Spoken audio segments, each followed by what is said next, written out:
देख रहे हैं सत्य हिंदी का 8 बजे का बुलेटिन और मैं हूं आपके साथ कृति सिंह। जब से ये खबर आई है कि चीन ईरान का साथ दे रहा है, तब से ट्रंप चीनी राष्ट्रपति शी जिनपिंग को खुश करने में जुटे हुए हैं। इस बीच ब्रिटेन और इटली ने ट्रंप से दूरी रखनी शुरू कर दी है। ट्रंप की हॉर्मुज नाकेबंदी पर ईरान ने अमेरिका को सख्त चेतावनी भी दे दी है।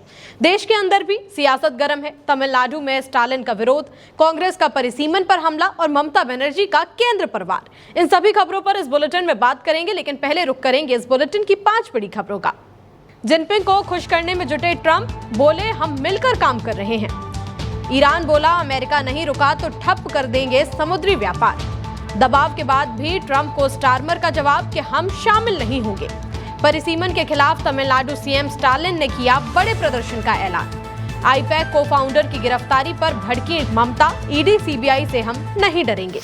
ट्रंप ने सोशल मीडिया पर कहा कि वो स्ट्रेट ऑफ हॉर्मुज को हमेशा के लिए खोलने की कोशिश कर रहे हैं और इसमें चीन भी बहुत खुश है। ट्रंप के मुताबिक उन्होंने शी जिनपिंग से बात की है और चीन ने भरोसा दिया है कि वो ईरान को हथियार नहीं भेजेगा। इतना ही नहीं, ट्रंप ने मजाकिया अंदाज में ये भी कहा कि जब मैं बीजिंग जाऊंगा तो शी मुझे कसकर गले लगा लेंगे। ट्रंप ने कहा कि हम दोनों ही शांति से काम कर रहे हैं, लेकिन अगर जरूरत पड़ी तो लड़ने में भी हम सबसे आगे हैं। हालांकि चीन की तरफ से ट्रंप के इस बयान पर अब तक कोई प्रतिक्रिया आई नहीं है।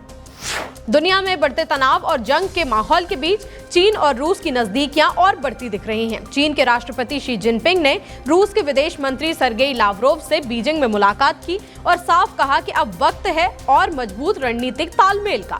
बीजिंग के great hall of the people में हुई इस हाई लेवल मीटिंग में शी ने जोर दिया कि चीन और रूस मिलकर अपने हितों की रक्षा करेंगे और ग्लोबल साउथ की एकता को मजबूत बनाएंगे। शी ने यह भी कहा कि आज की उथल पुथल भरी दुनिया में चीन रूस रिश्तों की स्थिरता बेहद कीमती है। रूस का कहना है कि अगर सप्लाई में कमी आई तो रूस चीन की ऊर्जा जरूरतों को पूरा कर सकता है। लावरोव ने ट्रंप का जिक्र करते हुए यह भी कहा कि अमेरिका चाहता है कि यूरोप रूस को रोकने की कोशिश करे ताकि चीन के लिए उसके हाथ खुले रहें। ईरान ने अमेरिका पर सीधा आरोप लगाया है कि वो सीज फायर यानी युद्ध विराम का उल्लंघन कर रहा है। ईरान के सबसे बड़े संयुक्त सैन्य कमांड खातम अल अनबिया मुख्यालय ने साफ कहा है कि अगर अमेरिका ने ईरानी बंदरगाहों को नौसैनिक नाकाबंदी नहीं हटाई तो हालात बिगड़ सकते हैं। ईरानी कमांडर ने दो टूक कहा और चेतावनी दी कि अगर अमेरिकी नाकाबंदी जारी रही तो ईरान रेड सी, पर्शियन गल्फ और ओमान की खाड़ी में किसी भी तरह का व्यापार होने नहीं देगा। ईरान का कहना है कि अमेरिका की ये कार्रवाई सीज फायर के खिलाफ है और अगर हालात ऐसे ही रहे तो ये युद्ध विराम टूटने की शुरुआत साबित हो सकती है। अमेरिका ने साफ कर दिया है कि उसने अभी तक ईरान के साथ सीज फायर बढ़ाने पर कोई आधिकारिक मंजूरी नहीं दी है। अमेरिका के एक वरिष्ठ अधिकारी के मुताबिक भले ही दोनों देशों के बीच बातचीत जारी है, लेकिन फिलहाल युद्ध विराम को आगे बढ़ाने पर कोई पक्का फैसला नहीं हुआ है। सूत्रों की माने तो पर्दे के पीछे डील की कोशिशें तेज हैं और सीज फायर बढ़ाने का विकल्प अब भी टेबल पर मौजूद है। लेकिन ट्रंप प्रशासन जल्द से जल्द कोई बड़ा समझौता करना चाहता है ताकि लंबे समय से चल रहे तनाव को खत्म किया जा सके। ब्रिटेन के प्रधानमंत्री कीर स्टारमर ने अमेरिकी राष्ट्रपति ट्रंप को दो टूक जवाब दे दिया है। स्टारमर ने संसद में साफ कहा कि यह हमारी जंग नहीं है और हम इसमें घसीटे नहीं जाएंगे। यानी अमेरिका के दबाव के बावजूद भी ब्रिटेन ने ईरान के खिलाफ युद्ध में शामिल होने से साफ साफ मना कर दिया है। दरअसल ट्रंप ने चेतावनी दी थी कि अगर यूके इस जंग में साथ नहीं देता तो दोनों देशों के बीच ट्रेड डील की शर्तें बदल सकती हैं। लेकिन स्टारमर अपने फैसले पर अड़िग हैं। उन्होंने कहा है कि मैं अपना फैसला नहीं बदलूंगा और किसी दबाव में आकर झुकूंगा नहीं। अमेरिका के राष्ट्रपति ट्रंप और इटली के प्रधानमंत्री मेलोनी के बीच तकरार तेज हो गई है। ट्रंप ने अपने करीबी सहयोगी माने जाने वाली इटली के प्रधानमंत्री पर बड़ा हमला बोलते हुए कहा कि मुझे झटका लगा, मुझे लगा था कि उनमें हिम्मत है, लेकिन मैं गलत था।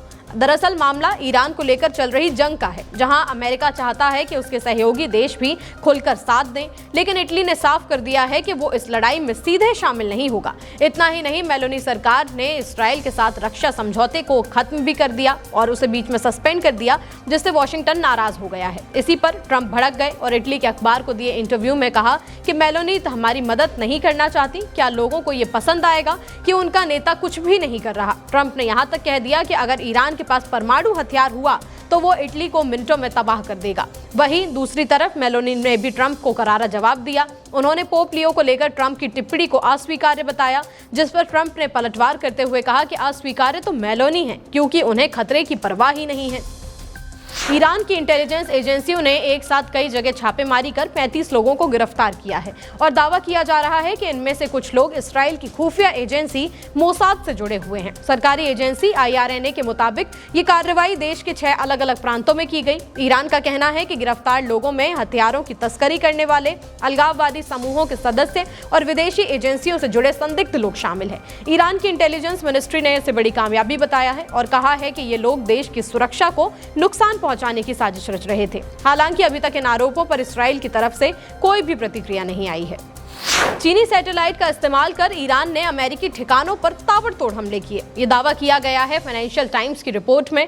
रिपोर्ट के मुताबिक ईरानी सेना IRGC ने चीन से सैटेलाइट हासिल किया ताकि अमेरिकी सैन्य ठिकानों पर नजर रखी जा सके और उन्हें टारगेट किया जा सके। IRGC से जुड़े कथित लीक दस्तावेजों का हवाला देते हुए बताया गया है कि 2024 के आखिर में चीन की कंपनी अर्थ आई ने यह सैटेलाइट लॉन्च किया, जिससे ईरान को पहले से कहीं ज्यादा हाई रेजोल्यूशन तस्वीरें मिलने लगी।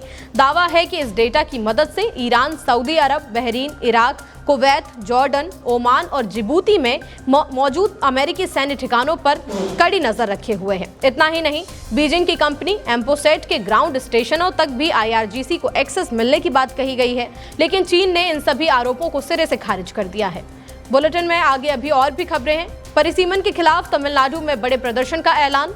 कांग्रेस का परिसीमन पर बड़ा विरोध, संसद में होगा मुकाबला। आईपैक को फाउंडर की गिरफ्तारी पर भड़की ममता, ED CBI से नहीं डरेंगे। पवन खेड़ा को सुप्रीम कोर्ट से झटका, अग्रिम जमानत पर लगी रोक। तमिलनाडु के मुख्यमंत्री MK स्टालिन ने केंद्र सरकार के प्रस्तावित परिसीमन प्लान के खिलाफ मोर्चा खोल दिया है और अब ये लड़ाई सिर्फ बयानबाजी तक नहीं रही, बल्कि सड़कों पर उतरने की तैयारी हो चुकी है। स्टालिन ने साफ चेतावनी दे दी है कि अगर ये केंद्र ये फैसला वापस नहीं लेता तो इसके गंभीर नतीजे होंगे। उन्होंने आरोप लगाया कि तमिलनाडु और पूरे दक्षिण भारत को सजा दी जा रही है सिर्फ इसलिए क्योंकि इन राज्यों ने जनसंख्या नियंत्रण में बेहतर काम किया है। DMK ने गुरुवार को पूरे राज्य में ब्लैक फ्लैग प्रोटेस्ट का ऐलान कर दिया है। घर घर और सड़कों पर काले झंडे लहराए जाएंगे, जिससे साफ संकेत है कि अब ये मुद्दा जनता के बीच ले जाया जा रहा है। स्टालिन ने यहां तक कह दिया है कि विंध्य के दक्षिण में हर व्यक्ति में गुस्सा है और बीजेपी आग से खेल रही है। संसद के विशेष 3 दिन के सत्र से ठीक पहले बुधवार को विपक्ष के बड़े नेताओं ने कांग्रेस अध्यक्ष मल्लिकार्जुन खड़गे के घर पर बैठक की। इस बैठक में महिला आरक्षण कानून को लेकर एक साझा रणनीति बनाने पर चर्चा की गई। कांग्रेस अध्यक्ष मल्लिकार्जुन खड़गे ने साफ कर दिया है कि महिला आरक्षण बिल का समर्थन है, लेकिन जिस तरह से सरकार इसे लागू कर रही है वो गलत है। खड़गे ने आरोप लगाया कि सरकार परिसीमन के जरिए राजनीतिक फायदा उठाना चाहती है और विपक्ष की आवाज दबाने की कोशिश कर रही है। वहीं जयराम रमेश ने भी कहा कि परिसीमन आयोग सत्ता पक्ष का टूल बन गया है। दरअसल सरकार इस बिल के साथ परिसीमन प्रक्रिया भी जोड़ रही है, जिसमें सीटों का नया बंटवारा होगा। विपक्ष का दावा है कि इससे दक्षिण भारत के राज्यों की सीटें घट सकती हैं और सत्ता पक्ष को फायदा मिलेगा। अब मामला संसद में फंसा हुआ है क्योंकि इस तरह के संविधान संशोधन के लिए 2/3 बहुमत की जरूरत होती है और बिना विपक्ष के समर्थन के लिए ये बिल पास होना बहुत मुश्किल दिख रहा है। आईपैक को फाउंडर विनेश चंदेल की गिरफ्तारी पर पश्चिम बंगाल की CM ममता बनर्जी जमकर भड़की। ममता ने केंद्र सरकार पर जोरदार हमला बोलते हुए साफ कहा कि मिडनाइट रेड और गिरफ्तारी से तृणमूल को डराया नहीं जा सकता। एक को पकड़ोगे तो लाख लोग खड़े हो जाएंगे। ममता ने आरोप लगाया कि ED और CBI का इस्तेमाल करके चुनाव से पहले TMC कार्यकर्ताओं को डराने की कोशिश हो रही है। उन्होंने यहां तक दावा कर दिया कि बूथ एजेंट्स को गिरफ्तार करने की साजिश रची जा रही है ताकि चुनाव प्रक्रिया प्रभावित हो सके। इतना ही नहीं, ममता ने यह भी आरोप लगाया कि एयरपोर्ट जाते वक्त उनके काफिले को रोका गया और गाड़ी की जांच की गई। ममता ने केंद्र पर तंज कसते हुए नारा दिया कि दिल्ली से बड़ा भाई आया है, ED CBI साथ लेकर आया है। कांग्रेस नेता पवन खेड़ा को सुप्रीम कोर्ट से बड़ा झटका लगा है। बुधवार को सुप्रीम कोर्ट ने तेलंगाना हाई कोर्ट द्वारा दी गई 1 हफ्ते की ट्रांजिट अग्रिम जमानत पर रोक लगा दी है। दरअसल ये पूरा मामला असम के मुख्यमंत्री हिमंता बिस्वा शर्मा की पत्नी रिंकी भुइयां शर्मा की ओर से दर्ज कराए गए केस से जुड़ा हुआ है। इस केस में गिरफ्तारी से बचने के लिए खेड़ा ने तेलंगाना हाई कोर्ट का दरवाजा खटखटाया था। पिछले शुक्रवार को तेलंगाना हाई कोर्ट ने उन्हें 1 हफ्ते की राहत दी थी ताकि वो किसी उचित अदालत में जाकर नियमित अग्रिम जमानत की मांग कर सके। जस्टिस के सुजना की बेंच ने उन्हें समय देते हुए कहा था कि वो 1 हफ्ते के भीतर आगे की कानूनी प्रक्रिया पूरी कर लें, लेकिन अब सुप्रीम कोर्ट ने इस फैसले पर रोक लगा दी है। फिलहाल इस बुलेटिन में इतना ही। देश दुनिया की बड़ी खबरों के लिए आप देखते रहिए सत्य हिंदी। नमस्कार।